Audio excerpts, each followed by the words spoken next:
misalnya. Dia mengerti betul terhadap di dalam fikih itu ada mazhab ini, mazhab ini, mazhab ini. Ada yang bilang ini boleh, ada yang bilang ini nggak boleh.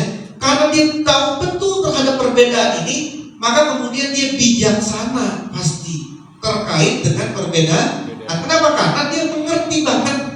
Orang yang mengerti banget namanya arif, dari kata arafah. Tapi kalau cuma tahu saja, itu namanya alimah atau alim. Itu baru tahu aja. Kalau tahu mendetail namanya alim. Orang kalau mengerti tentang sesuatu yang lebih detail namanya makrifat. Kalau tahu doang namanya ilmu. Kalau ilmu tahu aja, tahu. Tapi kalau dia tahunya lebih mendetail, lebih mendalam, berarti dia sudah makrifat. Nah, kita ini sama Allah alim, tahu kita. Allah Maha mendengar, iya tahu kita. Tapi belum sampai makrifat.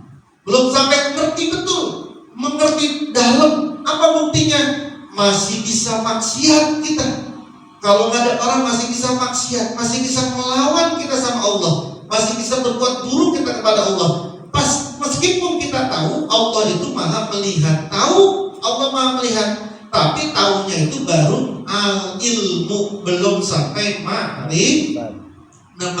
Nah, orang kalau sudah bermaksiat tadi, maka kemudian dia akan terputus aksesnya, buffering sudah buffering, sudah nggak punya.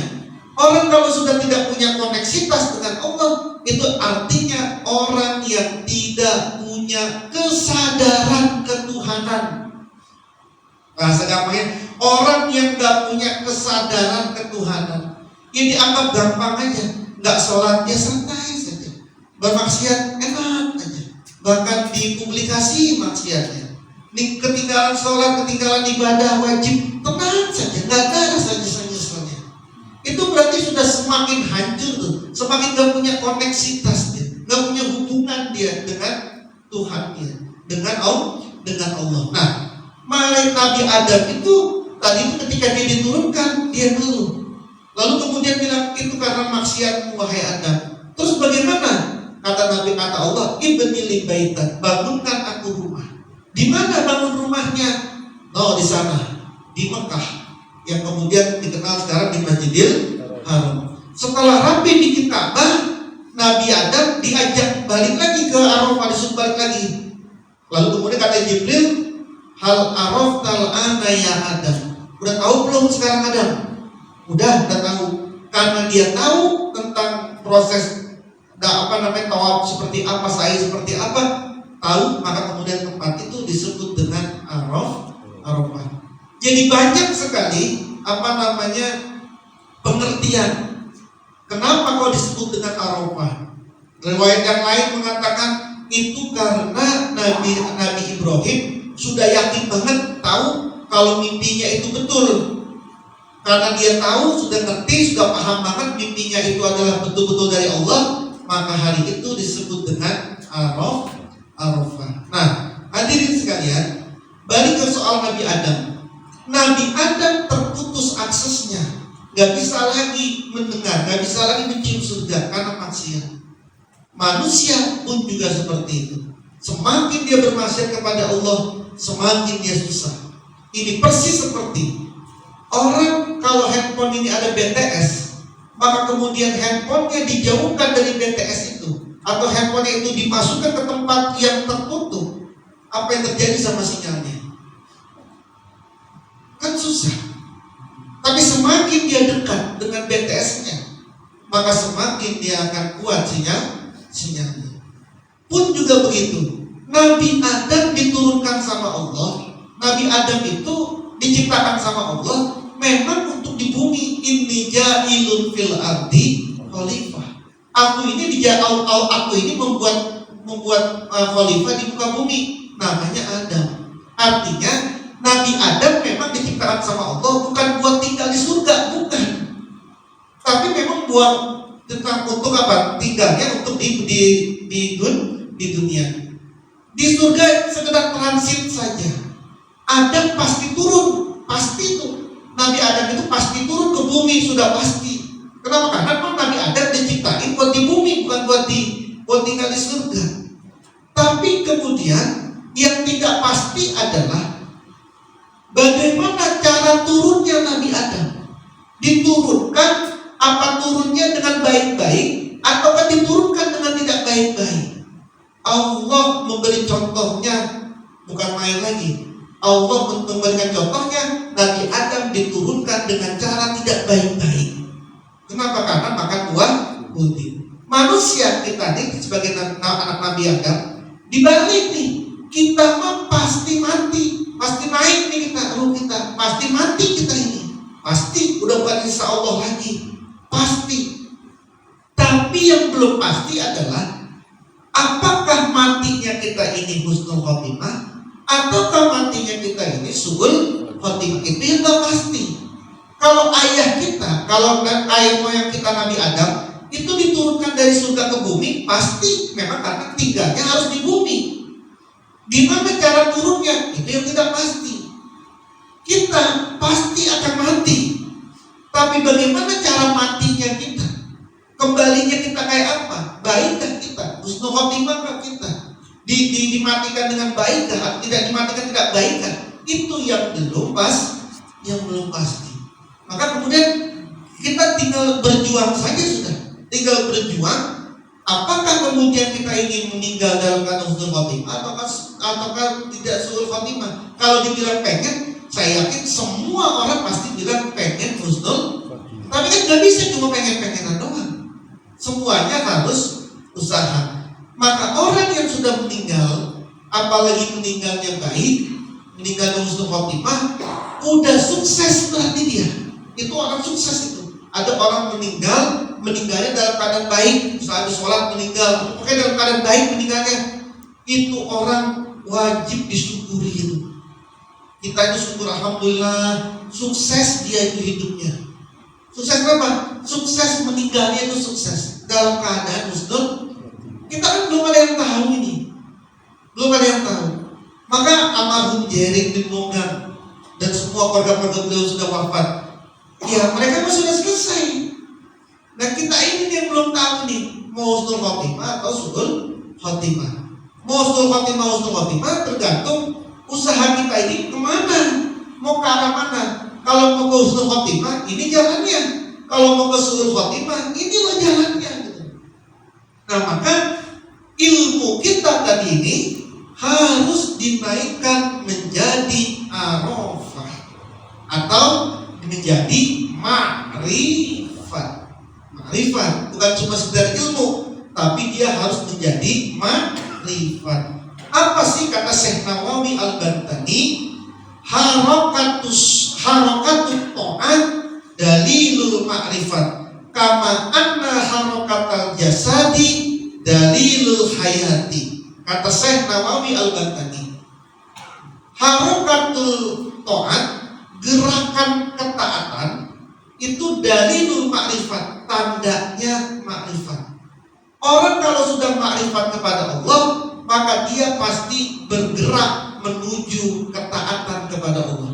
Karena gerakan taat kepada Allah adalah tandanya ma'rifat. Sebagaimana harakatul jasadi, gerakan jasad adalah tandanya kehidupan. Kan orang kalau masih hidup jasadnya bergerak kan?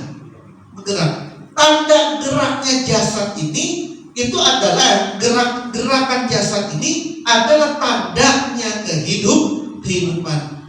Tandanya makrifat adalah harakatut ta'at, gerakan ketaatan. Selama orang ini harokahnya, gerakannya adalah gerakan ketaatan, maka orang itu sampai ke tingkat makrifat. Jangan ditakut-takutin. Makrifat, ajaran apaan tuh makrifat? Makrifat kan tinggi-tinggi banget. Kan udah kacau banget omongan pikiran banyak manusia. Makrifat, ilmu apaan tuh makrifat? Itu ilmu tingkat tinggi. Ya makrifat itu memang harus tinggi. Makrifat itu tadi mengenal sesuatu lebih dalam, itu namanya makrifat. Kita pengen makrifat sekarang atau pengen makrifatnya nanti? Kalau di Quran kan banyak dikatakan orang itu baru makrifat nanti ketika mati, ini baru makrifat. Misalnya begini, Rabbi laula akhartani ila ajalin qarib fa asaddaqa wa akun minas sholihin. Ya Allah Tuhan, seandainya Engkau nunda saja kematianku sebentar saja, aku akan bersedekah kepadamu wa akun minas sholihin. Aku akan berbuat, aku akan menjadi orang-orang yang soleh. Itu kan ketika meninggal baru dia sadar, ya Allah, coba ditunda sebentar saja. Minta bonus, maksudnya minta bonus itu. Misalnya orang ini mati jam 6 pagi. Lalu kemudian setelah mati baru bilang, ya Allah tunda aja, jam 6 lewat 10 aja dah. Biar yang 10 menit ini saya gunakan untuk bersedekah dan aku menjadi orang yang soleh. Kenapa dia bisa ngomong kayak begitu? Karena dia sudah mati. Ketika dia sudah mati, dia baru tahu, oh ternyata ini loh, oh ternyata benar loh, oh ternyata ada sisa kubur, oh ternyata ada loh ini sisa kubur, ada azab kubur, ada nikmat kubur, oh ternyata kok ada malaikat kok. Ketika dia tahu kayak begitu, itu namanya makrifat, dia tahu dia. Bahkan sudah hakikat, bukan makrifat, dia sudah hakikat, sudah tahu, baru omongan kayak begitu. Kalau dalam surah Yasin katakan, qalu ya wailana man ba'asana mim marqadina hazama wa'adar rahman wa sadaqal. Itu kan bilang, mereka berkata, ya wailana, celakalah kami, man ba'asana, siapa yang membangkitkan kami, mimman qadin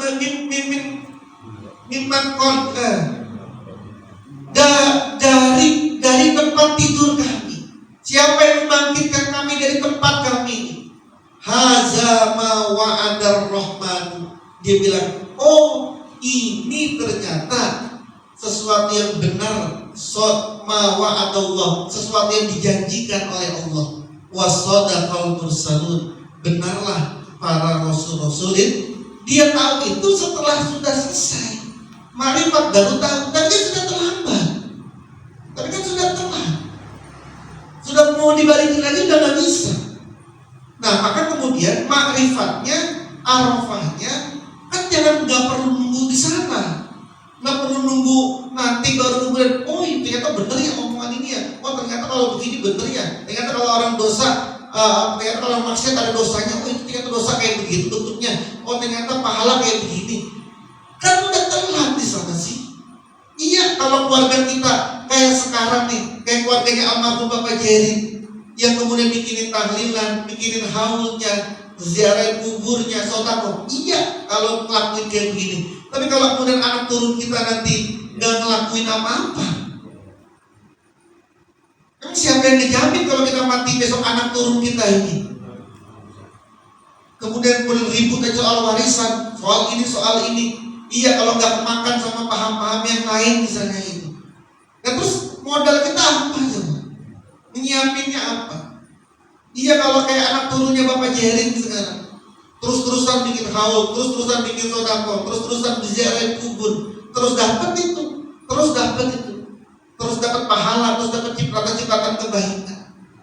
Maka apa yang kita lakukan pada saat ini itu pasti menjadikan kebahagiaan, kebaikan untuk Bapak Jerin bin Mukhtar. Pasti itu. Semua doa kita, zikir kita, semua yang dilakukan pada malam hari ini itu mesti akan mendapatkan kebaikan untuk Bapak Jerin bin Mukhtar dan semua keluarga-keluarga beliau yang dihaulkan pada malam hari ini. Nah kita sekarang yang masih hidup, mumpung masih Arafah, naikinlah ilmu kita menjadi makrifat Arafah.